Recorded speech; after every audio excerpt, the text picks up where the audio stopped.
Hey everybody, today I am going to be reviewing The Eyes of My Mother. This film came out last year, I just didn't catch it in time, and it was directed by a newcomer named Nicholas Pesce. I think that's how you say his name. This is his first feature-length film, and he is my age, and that's just really depressing. I think this guy has all the tools in his belt to become a great filmmaker, and I think there's a lot to admire about him just based on this one film, and there's a lot to take note of. This is a very meditative, very methodical, poetic type of film, and it has all of the elements of a slasher film, but seen kind of through the art house filter. It's as if Bergman made like a slasher movie, basically. It's shot in black and white, and it kind of has the sort of David Lynch syndrome, kind of what I like to call it, in that, you know, like with his movies, a lot of the times it has kind of a 1950s aesthetic, but you're not sure exactly what time period it takes place in.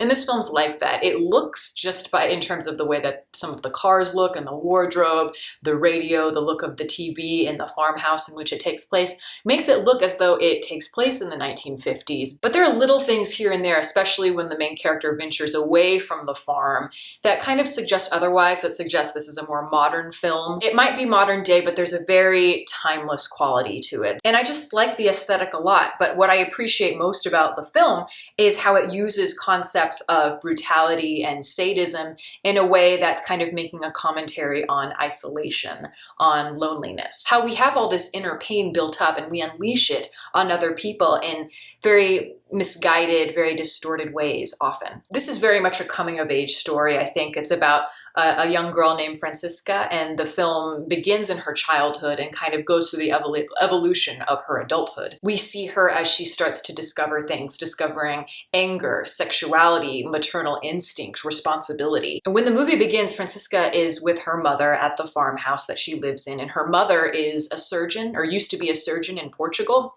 And so she's teaching Francisca how to dissect bodies. And from the very beginning, Francisca is very fascinated by it, maybe a little bit too much. So it's almost like this movie is like the birth of a female Jeffrey Dahmer. Something terrible happens to her family that she witnesses, again, just when she's a little girl, that sort of traumatizes her and I think kind of shapes her into the person that she is. And obviously she handles interactions with other people because of it, I think, in very unhealthy ways. And even though this film really follows its own logic and isn't very much rooted in reality at all, I think it really works because it is about people that are very secluded and lonely and how they often have similar tendencies to hurt others because of that inner pain that they sort of project onto other people. I love the way this film is shot. The cinematography is stunning. And for those of you who know me well, you know that I have a total hard-on for black and white, and this is shot in black and white. And I just think it's a great way to tell a story, whether through photography, cinematography, whatever, because it makes everything just seem more dramatic. It makes everything feel timeless, and it strips away all of the distractions. It makes things very simple and very haunting, which is really the intent of the film. And the way that the film is shot is so wonderful because the camera really adds to that kind of disconnect between all of these different types of characters we have and the interactions they have with the protagonist. The camera is very still, and it's often placed kind of far away from Francisca, and I like that about it because it makes the walls, and when she's between doorways and everything, makes everything look much bigger and her much smaller in contrast. And so it's almost like things are closing in on her, almost like she feels trapped by her surroundings. And it's really eerie in that the camera almost feels like an additional eye, like an additional character that is in the house, and you can't quite pinpoint who it is, which is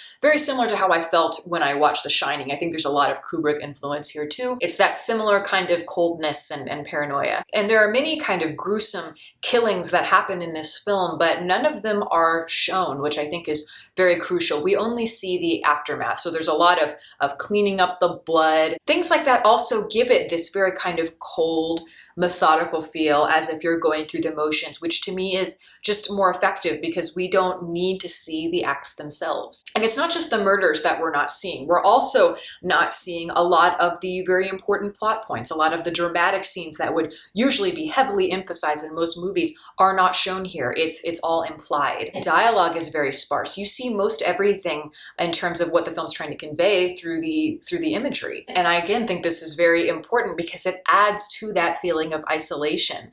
Like we can't even feel the dramatic traumatic moments, because once they're over, there is that sense of emptiness that the main character always feels, like this starvation for love. And as I said, this movie follows its own logic. There's nothing here that really feels realistic.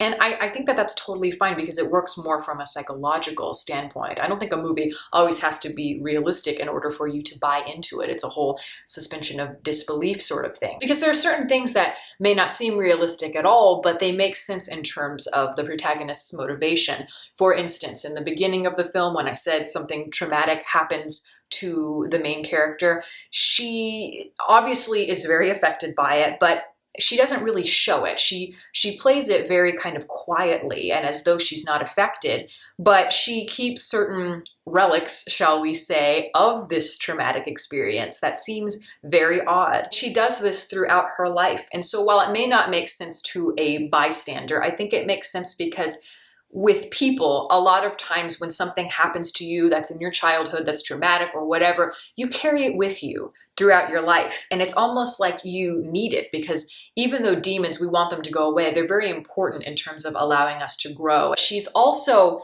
very emotionally connected to these things, these demons that she has, in ways that, again, are very unhealthy and are maybe what caused her to continue to do such acts. Sometimes demons can help us explore ourselves emotionally, and she certainly does that here in a more literal sense. But of course, you know, these kinds of crimes eventually do get out of hand, as they do for her, and then things begin to become more chaotic in the third act. And for me, the third act, while I did find it very interesting, it was my least favorite part, because the film is separated into 3 acts, because it felt a bit rushed. I felt like it didn't quite have the same kind of depth in terms of the way we saw Francisca's growth in the first and the second act. I don't feel that personal transition, and I think that there's a need for it, because there's a lot that does happen in the third act, and I really just wanted this film to explore a lot more of those ideas. I wanted it to be longer, and honestly, I think that's a great kind of compliment, is that I want more. I want to see more of what you have. But yeah, as I said, this is a very interesting, very haunting, poetic